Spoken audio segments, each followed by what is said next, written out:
नमस्कार दोस्तों, मेरा नाम है रचित। मेरा नाम देविका है।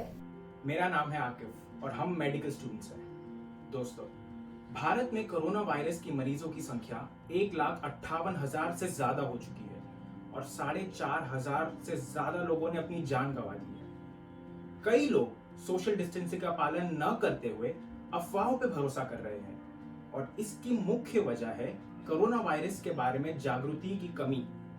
मेडिकल प्रोफेशन से जुड़े होने के नाते हम आज आपको कोरोना वायरस के बारे में सारी जरूरी जानकारी केवल 5 मिनट में बताने वाले हैं। तो चलिए शुरू करते हैं। तो सबसे पहले जानते हैं कि कोरोना वायरस क्या है और कोविड-19 का क्या मतलब है।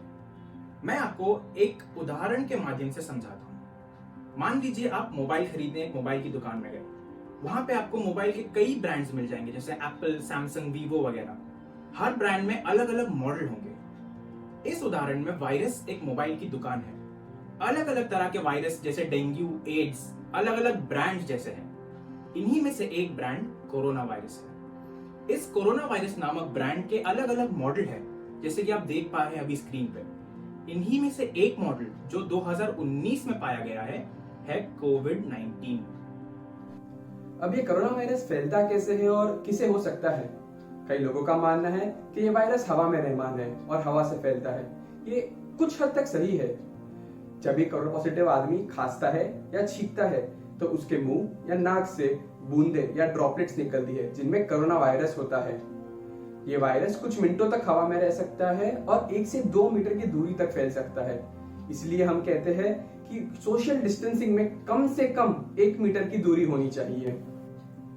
बड़े बुजुर्ग जिनकी उम्र 60 साल के ऊपर हो या जिन लोगों को डायबिटीज, ब्लड प्रेशर जैसी बीमारियां हो, इन्हें कोरोना होने की संभावना ज्यादा होती है, लेकिन ये बीमारी सबको हो सकती है। अगला सवाल मन में आता है कि हमें पता कैसे चलेगा कि हमें कोरोना वायरस हुआ है या नहीं। उसके लक्षण क्या है? सबसे पहला लक्षण है बुखार। 98 से 101 डिग्री फ़ारेनहाइट जितना तापमान। दूसरा लक्षण है सूखी खांसी, यानी बिना बलगम की खांसी। तीसरा लक्षण जो कुछ दिन बाद नजर आता है वो है सांस लेने में तकलीफ। तो याद रखें, बुखार, सूखी खांसी और सांस लेने में तकलीफ। सर्दी, जुकाम, उल्टी, जुलाब कोरोना वायरस के आम लक्षण नहीं है।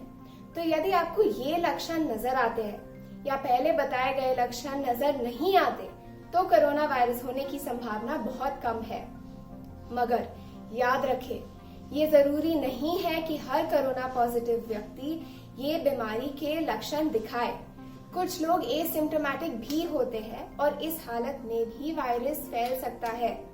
इसलिए हम कहते हैं घर पर रहे और सुरक्षित रहे। एक और जरूरी सवाल यह है कि हम अपने आप को कोरोना वायरस से कैसे बचाएं। इस सवाल का जवाब देने से पहले मैं आपको 2 जरूरी बातें बता देना चाहता हूं। पहली बात तो ये कि हमारे पास कोरोना वायरस के इलाज की कोई दवाई या इससे बचने का कोई वैक्सीन अब तक नहीं है। दूसरी बात ये कि एक कोरोना पॉजिटिव शख्स 2 से 3 लोगों तक ये बीमारी फैला सकता है।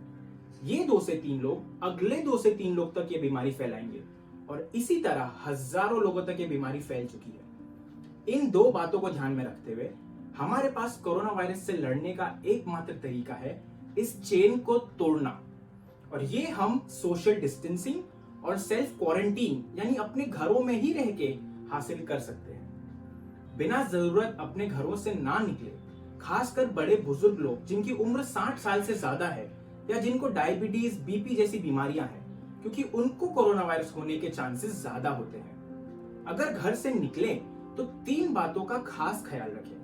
पहली बात, सोशल डिस्टेंसिंग का पालन करें। दूसरी बात, फेस मास्क का प्रयोग करें, क्योंकि यह आपको कोरोना वायरस वाली बूंदों से बचा सकता है। याद रखिए, फेस मास्क के बाहरी हिस्से को हाथ न लगाएं, क्योंकि यह वही हिस्सा है जो इन बूंदों को रोकता है। तीसरी बात, सैनिटाइजर का प्रयोग करें। अगर सैनिटाइजर ना हो तो WHO के मुताबिक 20 सेकंड तक अपने हाथ साबुन से धोएं।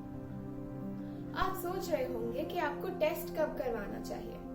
यदि आपको बुखार, सूखी खांसी या सांस लेने में तकलीफ हो रही होगी तो आप अपने नजदीकी डॉक्टर को बताइए या स्क्रीन पर दिखाए गए हेल्पलाइन नंबर्स जो ministry of family health and welfare द्वारा दी गई है उस पर कॉल कीजिए। यदि डॉक्टर को लगता है कि आपको कोरोना वायरस होने की संभावना है तो आपकी जांच की जाएगी।